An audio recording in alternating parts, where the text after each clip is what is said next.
Start with Simon. Hi. Just wondering about the team news. Benjamin Sesko, is he available? About Matthias de Ligt and Harry Maguire? Maguire is out. De Ligt is out. Ben, we have to see. We have to see if he's available. He had some poisoning. You say poisoning, so. But we'll see. Let's wait. We have 2 trainings still, but the other 2 are out. Benjamin, I will assess. Are there any other players absent? And also we're thinking of like the Africa Cup of Nations. Are those 3? No, we are still in conversation with the national teams. The game is just Monday. They are here, they are training, and we are trying to prepare all the scenarios to prepare the game. Is that frustrating, not knowing if you're going to be without 3 senior players for this game? Yeah, it's frustrating, but at the same time, nobody knows who is going to play. So it's a good thing, I think. So we have players to cope with everything, and that is something with a long week. You can see a lot of things and work on several stuff to prepare the game in any situation. Can I ask you about Mason Mount? When you arrived, you said he was one of the players you were really looking forward to work with. And obviously now he's back from injury, and the stats suggest that when he's in the team, you win far more games than you do when he's out of the team. How important has he been to what you're trying to build? I think it's hard to make that connection. Is a fact, but it's not just that. We have to look at the way the game was. But he's a very, very smart player. He's really technical, because sometimes to be a technical player is not just having fun with the ball, it's the quality of the pass, the reception, how to receive the ball. In these things, he's really smart. He can balance our team quite well, so he's a very good player. Ruben, just in terms of the Africa Cup of Nations players, when do you expect to get told, and will it be all at the same time, because News starts earlier than Brian and... I don't know if he's going to be the same situation, like you said. It depends of the games, of the every national team has his ideas, their ideas about when they want the players. I expect today to have a decision, or maybe tomorrow. But we are waiting until the last moment to have all the players available to choose the best team to start the game. And just with De Ligt in particular, you were hopeful that he would be available for Wolves, and now he's not. What is the nature of the problem, and how long is that? I think he has something in his back. I don't know for sure. And sometimes you see it's not a big injury, because he finished the game quite well against Crystal Palace, but he has some pain. So you sometimes think he's going to solve during this week, but sometimes he feels a little bit pain, and we have to be careful with that. Nice. Ruben, you've always talked about the next game being the next challenge. How big a challenge is Bournemouth? I think he's a top team, top manager with a special player. So I think I don't look at, again, I don't look to the results. I look the way they face every opponent. They press really strong. They are really direct in the game. They can play with different options in front, and that give us a lot of options to work to prepare the game. So I expect, again, one Premier League game that is really tough. But we need to win, especially at home, and that is the goal. Recent results haven't gone Andoni Iraola's way, but what have you made of what he's done at that football club? Special. I think the way they play the game like a big team, what he's doing for some players, that I think he's improving some players, and you can look at that team and it looks for several players that can play in the high level, and that is an amazing job by the manager.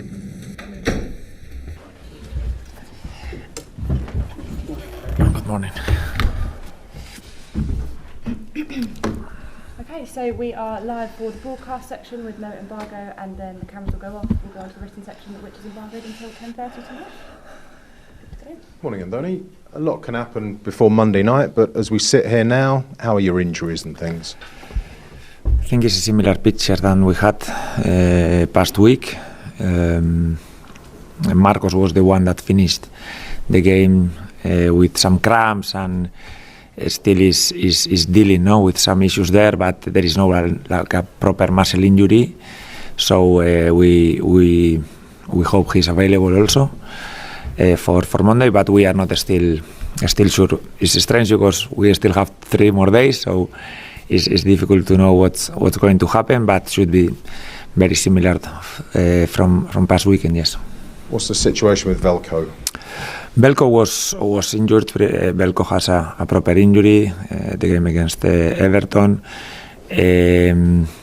is behind the knee. Some small ligaments you have behind the knee, and the capsula a little bit affected, and he will be out. They told me around 2-3 months. That's what I can say. Yes.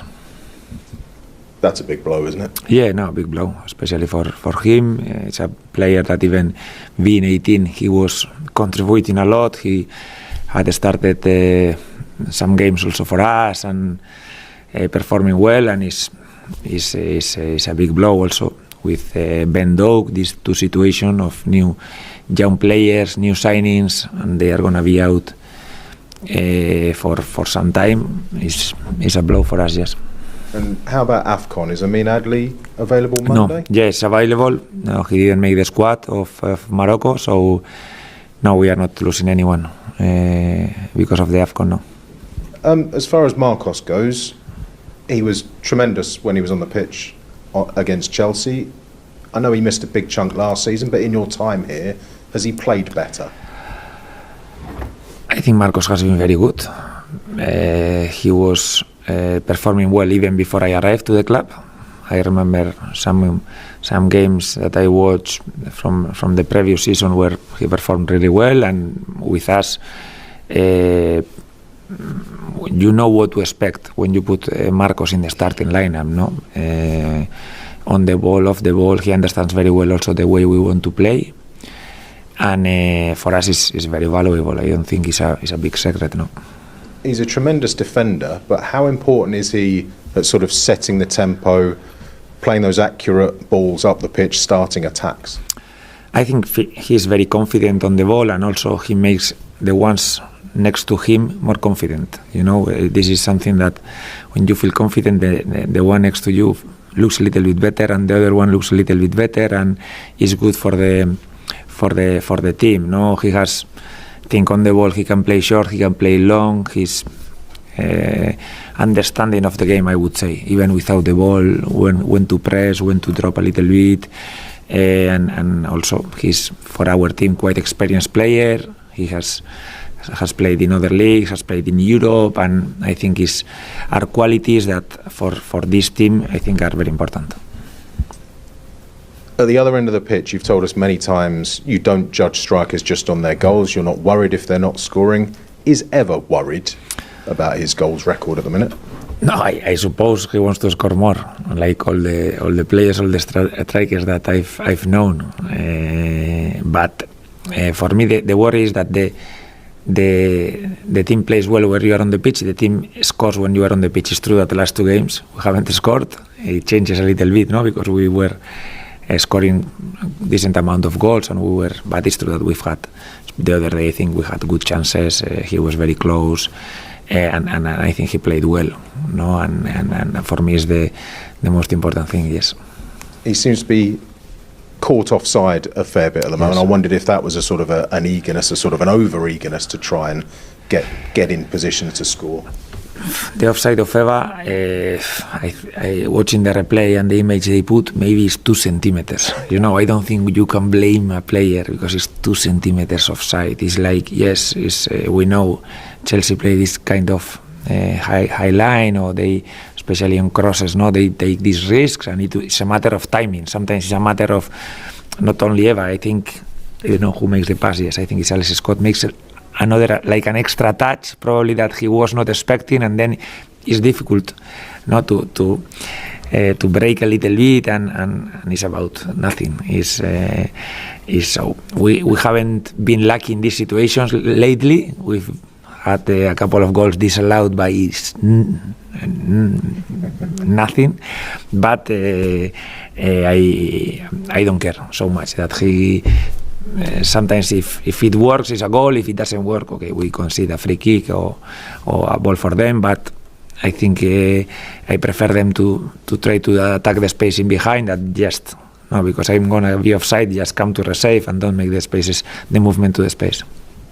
The performance against Chelsea was so much better than against Everton. How did you get that reaction? Did you have to show your angry side in the week?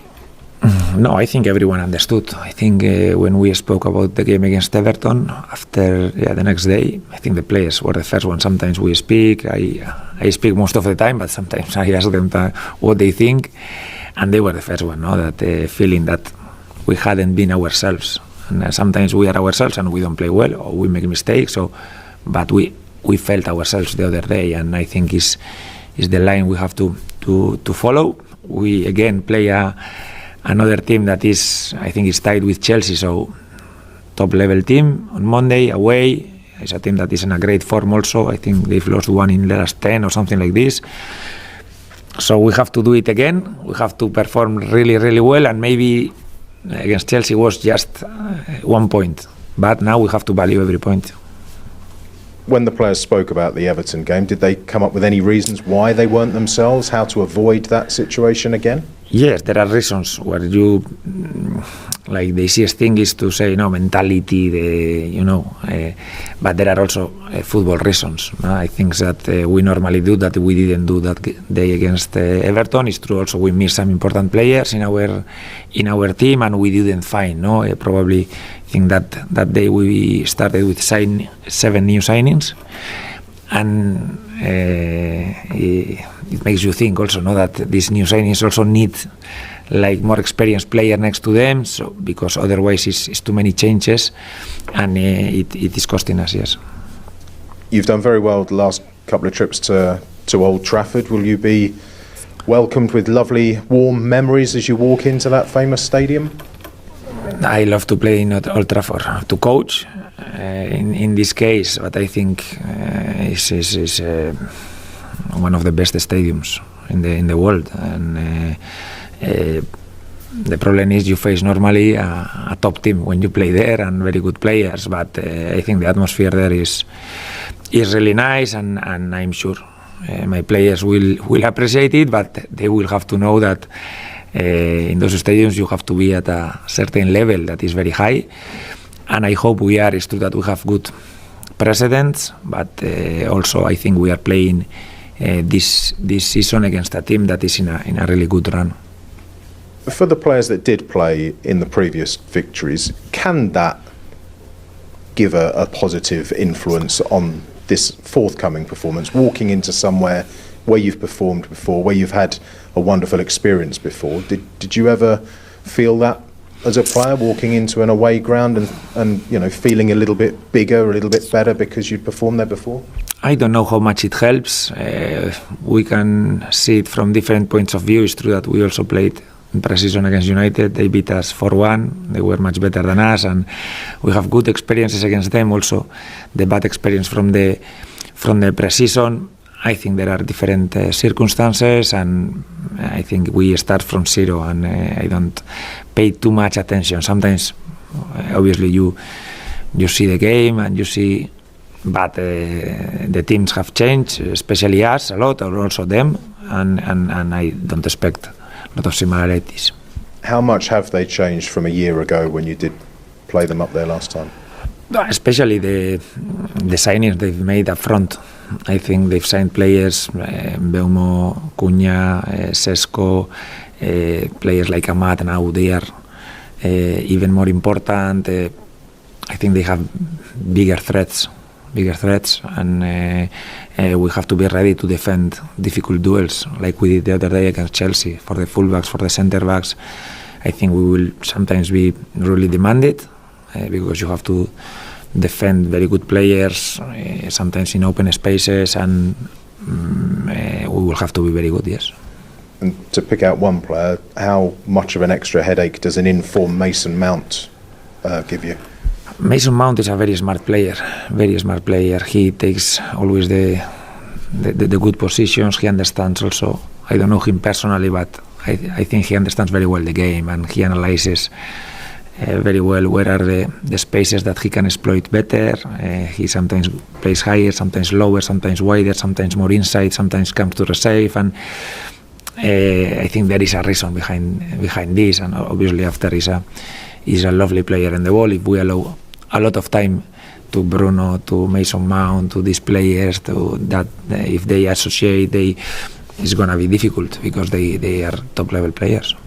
And just back here, the club's announced a new shirt sponsor today. I wondered what it means to the club to have the support extended from such a big local company like Vitality. I think it's very, very good news. No, I think Vitality is a company that we know very well. They've been obviously with the stadium name rights, and they've been with us at least the time I've been on the club. I did an interview also with them. I remember with Greg, very nice guys. I think also they have the offices here or the headquarters in Bournemouth, because I go every time you go through Bournemouth, you see there the building.